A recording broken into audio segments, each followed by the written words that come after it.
Marcus Chen had always believed that power came with a price, but he never imagined the cost would be his own life. As the newly elected mayor of Riverside City, he sat in his mahogany-paneled office on the 15th floor of City Hall, reviewing budget proposals that would determine the fate of thousands of residents. The late afternoon sun cast long shadows across his desk where stacks of documents waited for his signature. At 38, Marcus had climbed the political ladder faster than anyone expected. His campaign promises of cleaning up corruption and bringing transparency to city government had resonated with voters tired of broken promises. He had defeated incumbent Mayor Robert Hawkins by a landslide, carrying every district except the wealthy Northside enclave where old money still held sway. What Marcus didn't know was that his victory had made him dangerous enemies. The previous administration had been deeply involved in a construction kickback scheme worth millions of dollars. City contracts were awarded to specific companies in exchange for substantial under-the-table payments. These arrangements had been so carefully hidden that even the FBI's preliminary investigation 2 years earlier had found nothing concrete. The key players in this conspiracy included former Mayor Hawkins, City Council member Diana Rodriguez, construction magnate Thomas Blackwood, and Police Chief William Porter. They had spent months perfecting their system, using a network of shell companies and offshore accounts to launder the money. Every major infrastructure project in the city for the past 5 years had been tainted by their corruption. Marcus had unknowingly stumbled onto evidence of their scheme during his first week in office. While reviewing old contracts, he noticed patterns that seemed unusual. The same 3 construction companies consistently won bids, often with prices significantly higher than their competitors.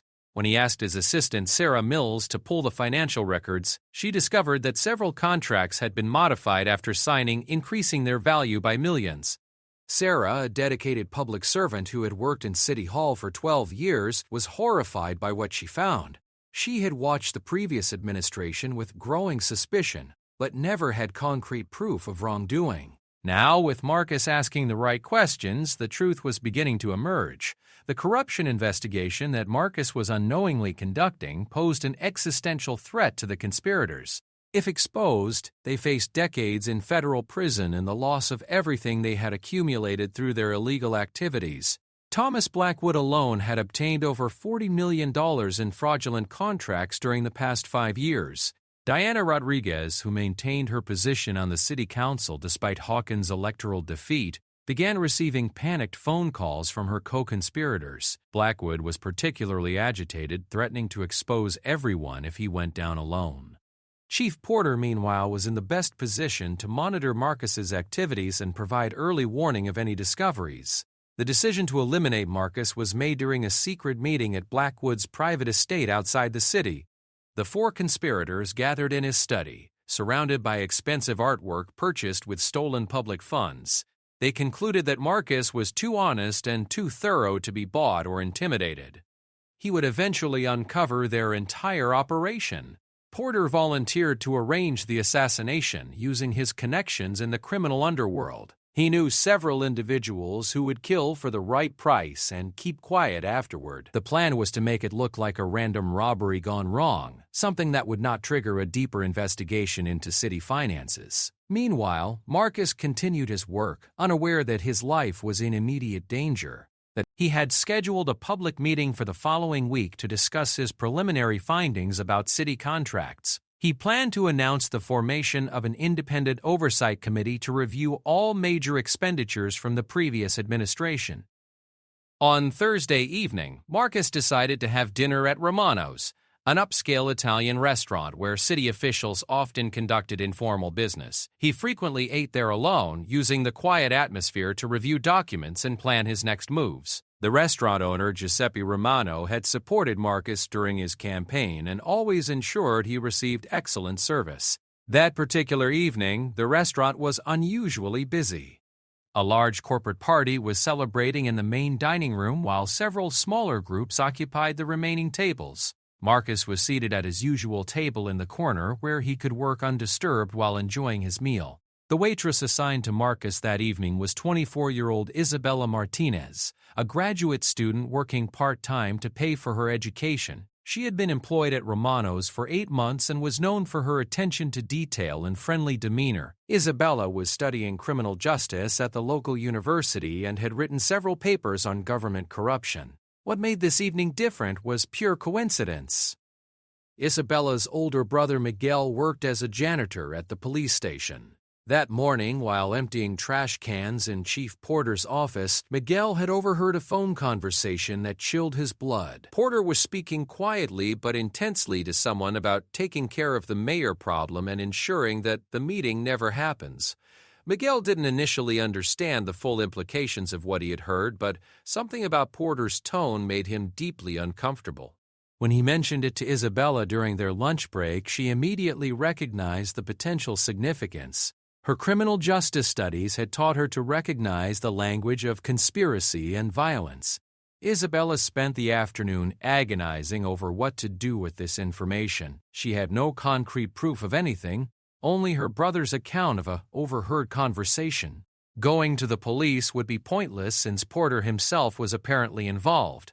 She considered calling the FBI but worried that she might be overreacting to an innocent conversation taken out of context. When Marcus arrived at the restaurant that evening, Isabella saw an opportunity to at least warn him about potential danger. She knew who he was, of course, and had followed his reform agenda with interest. If there was even a small chance that he was in danger, she felt obligated to act.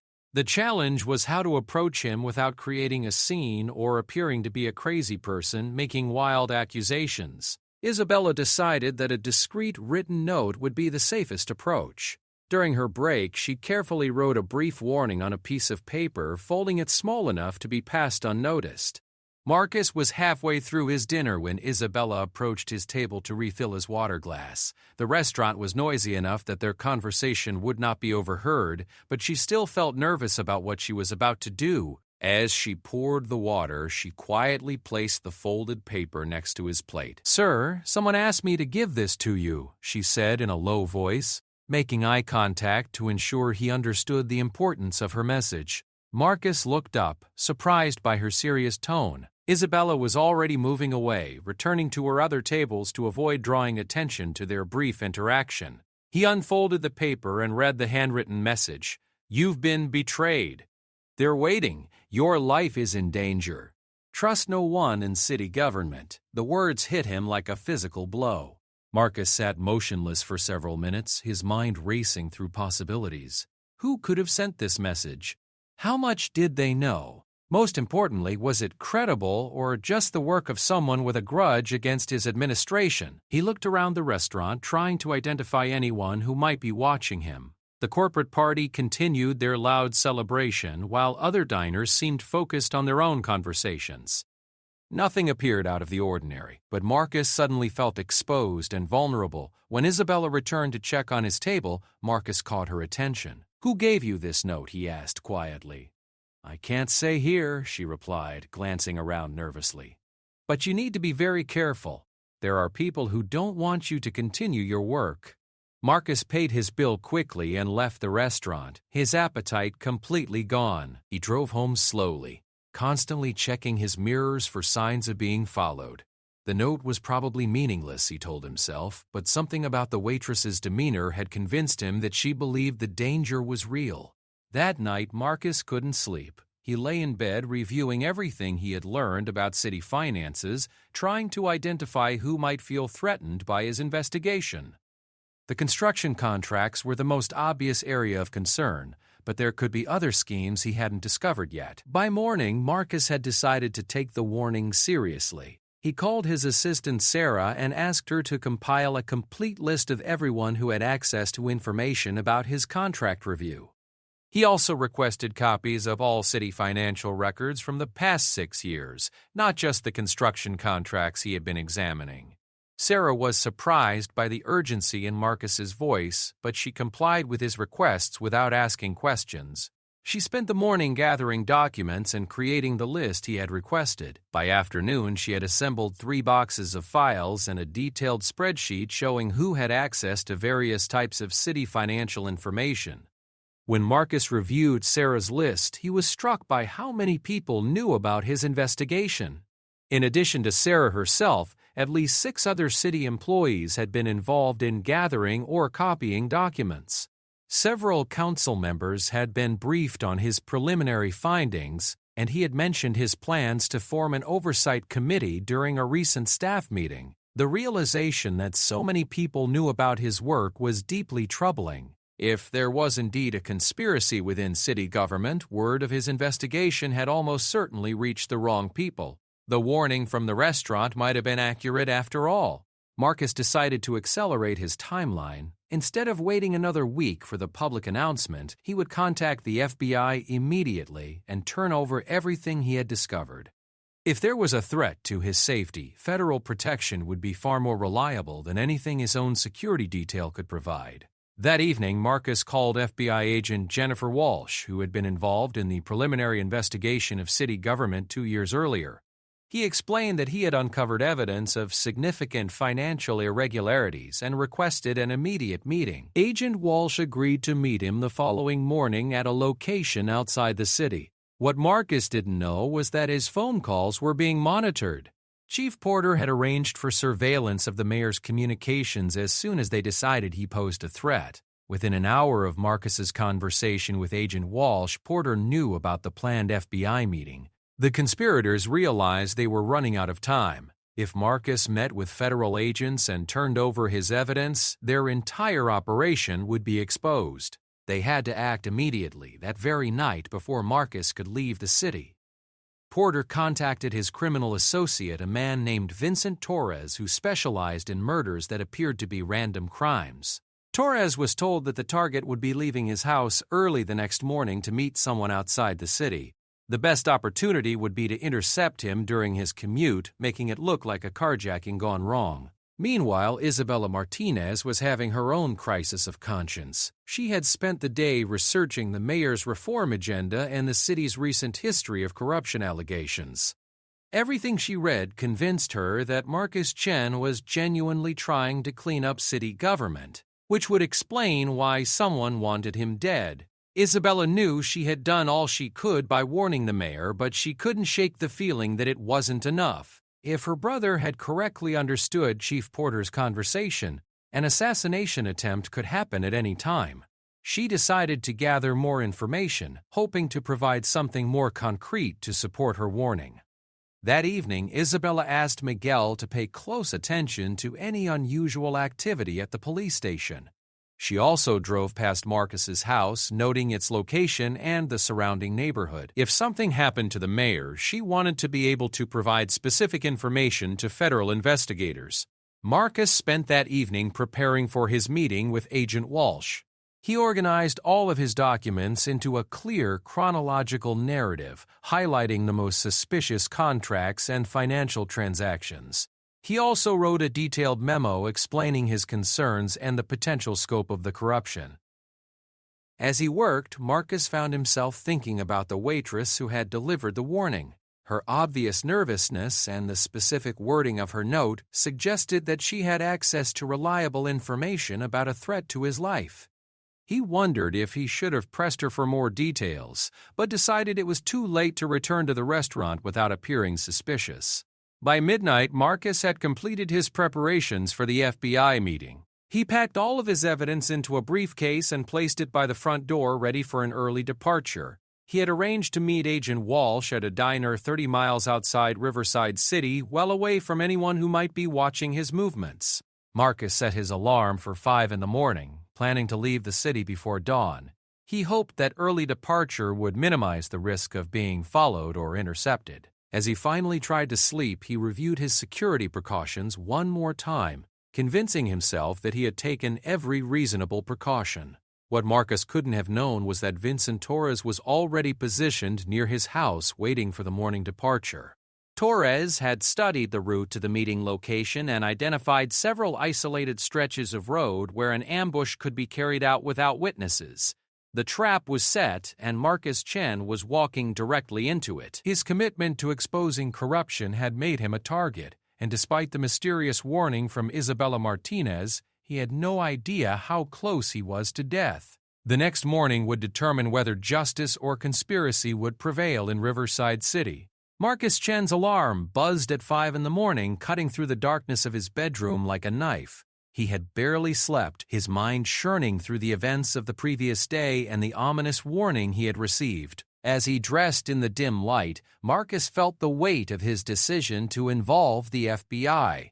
There was no turning back now. Isabella Martinez had also spent a restless night. She arrived at her early morning shift at Romano's with dark circles under her eyes, unable to stop thinking about the mayor's safety. The restaurant opened at 6 for breakfast service, and she threw herself into work hoping to distract her mind from worry. At exactly 5:30, Marcus backed his silver sedan out of his driveway and began the 30-mile drive to meet FBI agent Jennifer Walsh. The streets of Riverside City were nearly empty at this hour, with only a few delivery trucks and early commuters sharing the road. Marcus had chosen this early meeting time specifically to avoid attention. Vincent Torres watched from his position 2 blocks away as Marcus's car passed under a streetlight. Torres immediately started his motorcycle and began following at a distance, maintaining the loose surveillance he had planned. He knew the route Marcus would take and had identified the perfect location for the ambush. About 15 miles outside the city, the main highway curved through a wooded area with no houses or businesses visible from the road. Torres had scouted this location the previous evening and confirmed that it was isolated enough for his purposes. A disabled vehicle blocking the road would force Marcus to stop, creating the opportunity Torres needed. Meanwhile, Agent Walsh was already at the diner, having arrived 30 minutes early to ensure the location was secure.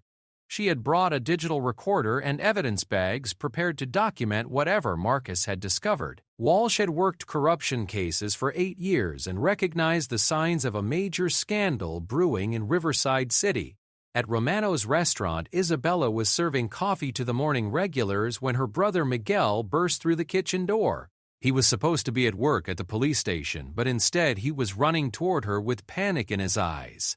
"Isabella, you have to listen to me," Miguel said breathlessly. "I just heard Chief Porter on the phone again. He was talking to someone about the mayor leaving town this morning. They know about his meeting." Isabella felt her blood run cold. The warning she had given Marcus apparently hadn't been enough to save him. If the conspirators knew about his FBI meeting, they would certainly try to prevent it from happening. "What exactly did you hear?" Isabella demanded, grabbing Miguel's arm. "Porter said he's on his way now." "Torres is in position. Make sure there are no loose ends afterward." "Isabella, I think they're going to kill him right now, this morning." Isabella didn't hesitate. She grabbed her car keys and ran toward the parking lot, shouting over her shoulder for Miguel to call the FBI and report what he had heard. She had no idea where Marcus was going or what route he was taking, but she had to try to warn him before it was too late. 20 miles from the city, Marcus was driving through the wooded section of highway where Torres had set his trap. The road curved sharply around a hill, limiting visibility in both directions. As Marcus came around the bend, he saw a pickup truck stopped in the middle of the road with its hood raised, apparently broken down. Marcus slowed his car and pulled to the shoulder, debating whether to stop and offer assistance. The breakdown appeared genuine, and helping a stranded motorist seemed like the right thing to do. He didn't notice the motorcycle hidden in the trees behind him. Torres had positioned his motorcycle strategically so he could approach Marcus's car from behind while the mayor was distracted by the fake breakdown. The pickup truck was stolen and Torres had disabled it exactly as planned. Everything was proceeding perfectly.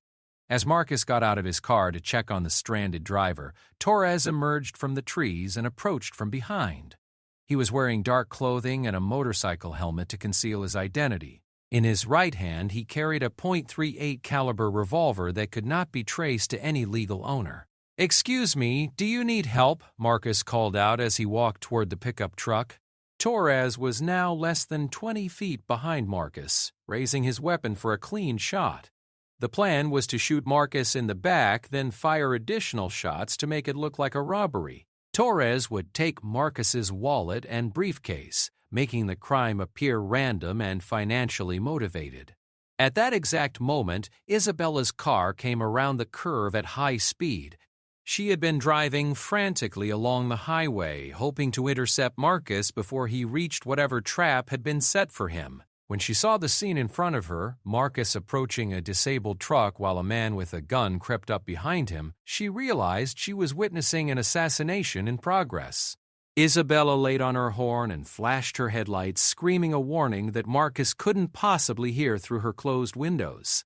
The sudden noise and lights startled Torres, who spun around to see what was happening. The distraction lasted only seconds, but it was enough to save Marcus's life. Marcus heard the horn and turned to see a car racing toward them. At the same moment, he caught a glimpse of Torres with the raised gun. Training from his military service 20 years earlier kicked in, and Marcus threw himself to the ground just as Torres fired his first shot. The bullet whistled over Marcus's head and shattered the pickup truck's windshield. Torres quickly adjusted his aim, but Isabella's car was now bearing down on him at 60 miles per hour. He had to choose between pursuing his target and saving his own life. Torres chose survival.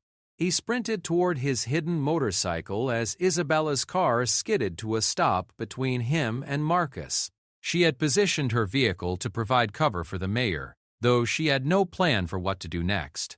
Marcus scrambled behind Isabella's car as Torres started his motorcycle and roared away down a dirt trail that led deeper into the woods. The entire encounter had lasted less than 2 minutes, but those minutes had changed everything. "Are you hurt?" Isabella shouted as she jumped out of her car. Marcus was shaking but uninjured. "No, I'm okay." "How did you know to come here? Who are you?" "I'm the waitress from Romano's who gave you the note yesterday. My brother overheard them planning this. We have to get out of here and call the police." Marcus realized that the mysterious warning had been accurate in every detail. Someone within his own government had indeed betrayed him, and they had been waiting to kill him. If not for this young woman's intervention, he would be dead. "We can't call the local police," Marcus said grimly. "Chief Porter is part of the conspiracy. We have to get to the FBI meeting." Isabella nodded and helped Marcus gather his scattered papers from the road. His briefcase had fallen when he dove for cover, spilling documents across the asphalt. They quickly collected everything and got into Isabella's car, leaving Marcus's vehicle behind. As they drove toward the diner where Agent Walsh was waiting, Marcus called the agent's cell phone to report the assassination attempt. Walsh immediately contacted FBI headquarters to request backup and advised Marcus to stay in public places until federal agents could provide protection. Torres had escaped into the woods, but he knew his mission had failed catastrophically. Not only was Marcus still alive, but there had been a witness to the attempted murder. He called Chief Porter to report the situation and request immediate assistance. Porter was furious when he learned of the failure. The assassination was supposed to be clean and untraceable, but now there were witnesses and evidence. Even worse, Marcus was undoubtedly on his way to meet with federal agents, armed with proof of the corruption conspiracy. "Who was the witness?" Porter demanded. "Some woman in a blue Honda. She came out of nowhere and scared me off before I could finish the job," Torres replied. Porter realized that if there was a witness to the attempted murder, the entire conspiracy was in immediate danger of exposure. He made the decision to activate his emergency plan for destroying evidence and fleeing the jurisdiction. Diana Rodriguez received Porter's emergency call while she was having breakfast at home. "It's over," Porter told her. "The assassination failed. There's a witness, and Marcus is meeting with the FBI this morning. We have maybe 6 hours before federal agents start making arrests." Rodriguez felt her world collapsing around her. She had spent years building her political career and amassing wealth through the corruption scheme. The thought of losing everything and facing decades in prison was almost unbearable. Thomas Blackwood was equally devastated when he received his emergency call. His construction empire was built on fraudulent city contracts, and federal investigation would certainly expose the full scope of his criminal activity. He immediately began contacting his lawyers and financial advisors to discuss asset protection and potential plea negotiations. Former Mayor Robert Hawkins was the most vulnerable of the conspirators. As the public face of the previous administration, he would certainly be the first target of any federal investigation. His fingerprints were on dozens of corrupt contracts, and his bank accounts contained millions in illegal payments. At the diner, Agent Walsh listened with growing amazement as Marcus and Isabella described the morning's events. The attempted assassination confirmed that the corruption investigation had uncovered something enormous. Walsh immediately requested additional agents and resources for what was clearly becoming a major federal case. "Mr. Mayor, you're going to need round-the-clock protection while we investigate this conspiracy," Walsh said. "And Ms. Martinez, your brother's information and your intervention this morning may have saved not only the mayor's life but also exposed the most significant government corruption case this state has seen in decades." Isabella felt overwhelmed by the magnitude of what was happening.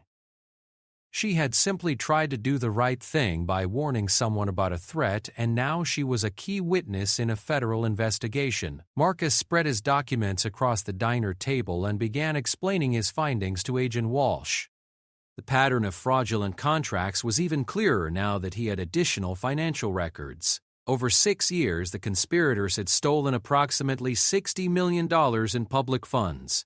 Walsh photographed each document and took detailed notes as Marcus explained how he had discovered the scheme. The evidence was extensive and well documented, providing a solid foundation for federal charges against all the conspirators.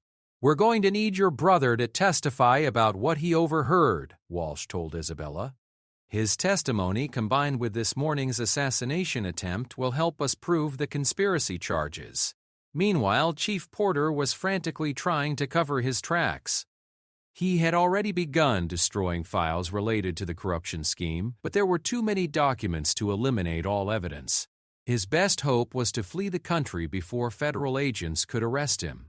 Porter's criminal associate Torres had also disappeared, abandoning his motorcycle in the woods and stealing another vehicle to escape the area. He knew that attempted murder of a government official would bring down massive federal heat, and he wanted to be as far away as possible when the arrests began. Diana Rodriguez made the decision to contact a federal attorney and explore the possibility of a cooperation agreement. As a sitting city council member, she had detailed knowledge of how the corruption scheme operated and who was involved. If she could provide valuable information to prosecutors, she might be able to reduce her potential prison sentence. Thomas Blackwood chose a different strategy. His lawyers advised him to immediately halt all business operations and prepare for extensive asset forfeiture proceedings. The federal government would certainly attempt to seize all property purchased with stolen public funds. By noon, FBI agents had arrested former Mayor Hawkins at his home. They had also obtained search warrants for the offices and residences of all the other conspirators. The investigation that Marcus had begun just weeks earlier was now a full-scale federal operation. Isabella's brother Miguel was interviewed extensively by federal agents about Chief Porter's phone conversations. His testimony provided crucial evidence linking the corruption scheme to the attempted assassination. Miguel's willingness to come forward despite potential retaliation demonstrated remarkable courage. Marcus spent the afternoon in a safe house, protected by federal agents while prosecutors prepared charges against the conspirators. He reflected on how close he had come to death and how one person's decision to speak up had changed everything. The local news media began reporting on the arrests and the assassination attempt, though many details remained confidential as part of the ongoing investigation.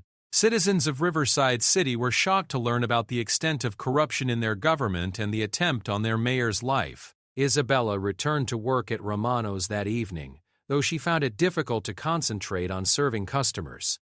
Her life had been completely transformed in the space of 24 hours, and she was still processing everything that had happened.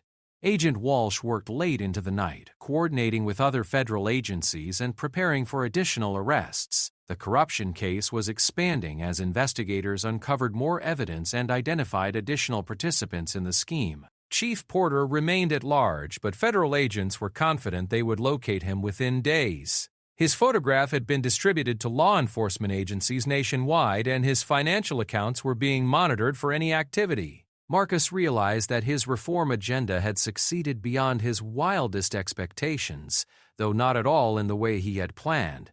The corruption he had uncovered was being thoroughly investigated by federal authorities, and the guilty parties would face appropriate justice. As the day ended, Marcus called Isabella to thank her for saving his life. "I don't know how to repay you for what you did," he said. "You don't need to repay me," Isabella replied. "I just did what anyone should do when they see something wrong." "I'm glad you're safe." The conspiracy that had seemed so powerful and untouchable just days earlier was crumbling rapidly under federal investigation. Justice was finally coming to Riverside City, though the price had nearly been Marcus Chen's life.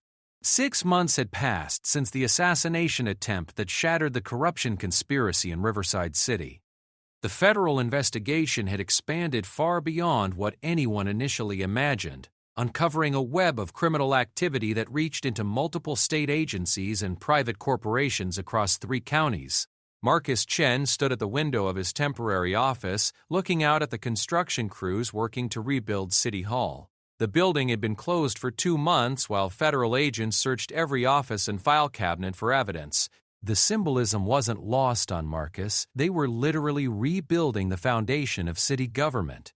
The trials had begun 3 weeks earlier, drawing national media attention to the small city that had become a symbol of both corruption and reform. Former Mayor Robert Hawkins was the first to face charges, and his trial was proceeding exactly as federal prosecutors had predicted. Diana Rodriguez had indeed cooperated with federal investigators, providing detailed testimony about how the corruption scheme operated. Her cooperation had been valuable enough to earn her a reduced sentence, though she still faced 3 years in federal prison. She had resigned from the city council in disgrace, her political career permanently destroyed. Thomas Blackwood's trial was scheduled to begin the following month. His construction empire had been completely dismantled, with all assets seized by the federal government. Investigators had traced the stolen money through dozens of shell companies and offshore accounts, recovering over $40 million that would be returned to the city treasury. Chief William Porter remained the most wanted fugitive from the conspiracy. Despite an extensive manhunt, he had successfully escaped the country and was believed to be hiding in a nation without an extradition treaty. Federal marshals continued their search, confident that he would eventually be located and brought to justice. Vincent Torres, the hired assassin, had been captured 2 months earlier in a motel in Nevada. He had made the mistake of using a credit card registered in his real name, allowing federal agents to track him down. Torres was facing attempted murder charges as well as conspiracy charges related to the corruption scheme. His trial was set for the following year. Isabella Martinez had become an unexpected celebrity, though she remained uncomfortable with the attention. Her courageous intervention had made her the subject of countless news stories and even a movie deal that she had politely declined. She had testified before a federal grand jury and would be a key witness in the upcoming trials. The impact on Isabella's life had been profound in ways she never anticipated. Her criminal justice studies had taken on new meaning after experiencing firsthand how corruption operated and how it could be exposed. She had decided to change her career plans, applying to law school with the goal of becoming a federal prosecutor. Miguel Martinez had also been transformed by his role in exposing the conspiracy.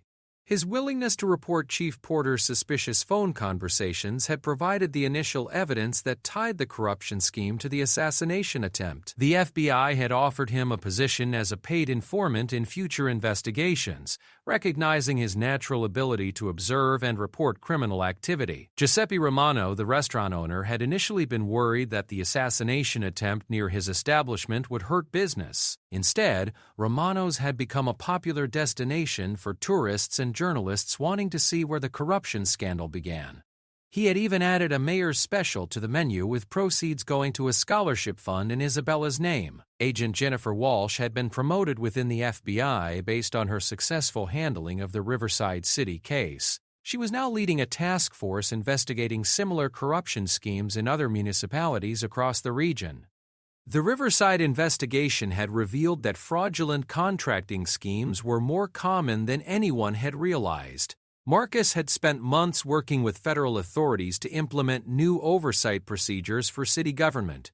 Every contract over $50,000 now required approval from an independent board of citizens with financial expertise. All city employees were required to undergo annual ethics training and submit detailed financial disclosure statements. The new city council, elected in a special election, was composed entirely of reform candidates who had campaigned on transparency and accountability. Marcus had endorsed several candidates, but he had been careful not to create a political machine that could eventually become corrupt itself. Sarah Mills, Marcus's assistant, who had helped uncover the initial evidence, had been promoted to city administrator.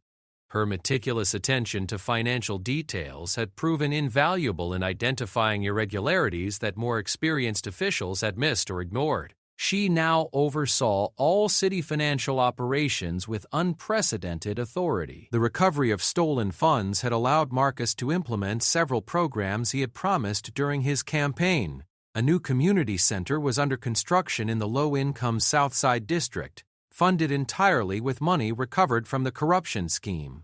Additional funds were being used to hire more teachers and police officers. Marcus had also established the Riverside Transparency Initiative, requiring all city meetings to be live-streamed and all government documents to be posted online within 24 hours of their creation. Citizens could now track every dollar spent by their government and monitor the activities of their elected officials in real time. Isabella's testimony in the federal trials had been compelling and detailed. She described her decision to warn Marcus, her brother's observations of Chief Porter, and her dramatic intervention during the assassination attempt. Defense attorneys had tried to discredit her testimony, but her obvious sincerity and the corroborating physical evidence made her account unshakable. The assassination attempt had been reconstructed in minute detail by federal investigators. Ballistics evidence confirmed that Torres had fired at Marcus from close range, and tire tracks showed how Isabella's intervention had disrupted the attack. Security camera footage from a nearby gas station had captured Torres's motorcycle fleeing the scene. During one particularly dramatic moment in Hawkins' trial, federal prosecutors played a recording of Chief Porter's phone conversation that Miguel had overheard. The jury listened in stunned silence as Porter discussed taking care of the mayor problem and ensuring that the meeting never happens. The recording had been made by the NSA as part of an unrelated terrorism investigation, but it provided crucial evidence of the assassination conspiracy. Hawkins's defense team had argued that their client was merely a weak politician who had been manipulated by more sophisticated criminals like Blackwood and Porter. The strategy failed completely when prosecutors demonstrated that Hawkins had personally signed dozens of fraudulent contracts and had personally received over $8 million in kickback payments. The verdict in Hawkins' trial came on a Friday afternoon in late October. The jury found him guilty on all counts: conspiracy, bribery, money laundering, attempted murder, and racketeering. The judge sentenced him to 25 years in federal prison without possibility of parole. At 62 years old, Hawkins would likely die behind bars. Marcus attended the sentencing hearing sitting in the front row as Hawkins was led away in shackles. It was a sobering reminder of how power without accountability inevitably led to corruption. Marcus felt no satisfaction in seeing his predecessor's downfall, only a renewed commitment to honest government. Isabella was also present for the sentencing, accompanied by her brother Miguel. She had mixed feelings about the outcome: relief that justice was being served, but sadness at seeing how greed and corruption had destroyed so many lives. The conspiracy had cost taxpayers millions of dollars and had nearly cost Marcus his life. Thomas Blackwood's trial began the following week with extensive media coverage. His case was more complex than Hawkins because investigators had uncovered evidence that his fraudulent activities extended back over 15 years and involved projects in multiple cities. Federal prosecutors were seeking a sentence of 30 years and complete forfeiture of all his assets. Blackwood had initially attempted to negotiate a plea agreement, offering to provide information about corruption in other municipalities in exchange for a reduced sentence. Federal prosecutors had rejected his offers, confident that they had sufficient evidence to convict him without his cooperation. The evidence against Blackwood was overwhelming. Bank records showed that his companies had received over $60 million in fraudulent contracts from Riverside City alone. Additional evidence revealed similar schemes in 5 other cities, bringing the total theft to nearly $200 million. During Blackwood's trial, Isabella was called to testify about the assassination attempt and how it related to the broader conspiracy. She explained how her warning to Marcus had been motivated by her brother's observations of suspicious police activity. Her testimony helped prosecutors demonstrate that the assassination was not a random crime but a deliberate attempt to silence an honest politician. Marcus also testified in Blackwood's trial, describing how he had uncovered evidence of the fraudulent contracts and how the corruption scheme had operated. His testimony was particularly powerful because he demonstrated how an honest review of city finances had quickly revealed patterns of criminal activity that had been hidden for years. The defense strategy in Blackwood's trial was to argue that his companies had provided legitimate construction services and that any overpayments were due to honest mistakes in the bidding process. This argument collapsed when prosecutors presented evidence of secret meetings, coded phone conversations, and bank transfers to offshore accounts. Blackwood was convicted on all charges and sentenced to 32 years in federal prison. At 58 years old, he faced the prospect of spending the rest of his life behind bars. The judge also ordered the forfeiture of all his assets, including his mansion, his art collection, and his offshore bank accounts. The trial of Vincent Torres was brief and straightforward. Security camera footage, ballistics evidence, and eyewitness testimony from Isabella and Marcus made his guilt undeniable. Torres had attempted to negotiate a plea agreement in exchange for information about who had hired him, but Chief Porter's disappearance made his cooperation less valuable to prosecutors. Torres was sentenced to 20 years for attempted murder and conspiracy. His case served as a warning to other criminals that violence against government officials would be prosecuted to the fullest extent of federal law. Chief Porter remained at large, though federal marshals had made significant progress in tracking him down. Financial records showed that he had accessed money from a Swiss bank account 6 weeks earlier, and surveillance footage from several European airports suggested he was moving frequently to avoid capture. The FBI remained confident that he would eventually be found. Diana Rodriguez was sentenced to 3 years in federal prison despite her cooperation with investigators. The judge acknowledged her assistance in exposing the conspiracy but noted that she had personally received over $2 million in illegal payments. She began serving her sentence at a minimum security federal facility, where she was working on a book about political corruption. The broader impact of the Riverside City scandal extended far beyond the immediate participants. Federal investigators had identified similar corruption schemes in dozens of other municipalities, leading to investigations across multiple states.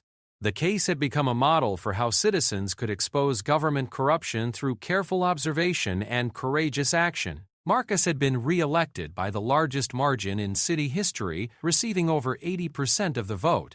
His reputation for honest government had attracted national attention, and he was frequently invited to speak at conferences about municipal reform. Several political parties had approached him about running for higher office, but Marcus remained committed to serving Riverside City. Isabella had been accepted to 3 prestigious law schools and had decided to attend the state university to stay close to her family. The FBI had offered her a job after law school graduation, and she was seriously considering a career in federal law enforcement. Her experience with the Riverside conspiracy had convinced her that fighting corruption was both necessary and achievable. The scholarship fund established in Isabella's name had grown to over $100,000, allowing several students to pursue criminal justice education. Giuseppe Romano continued to promote the fund at his restaurant, and contributions came from all over the country from people inspired by Isabella's courage.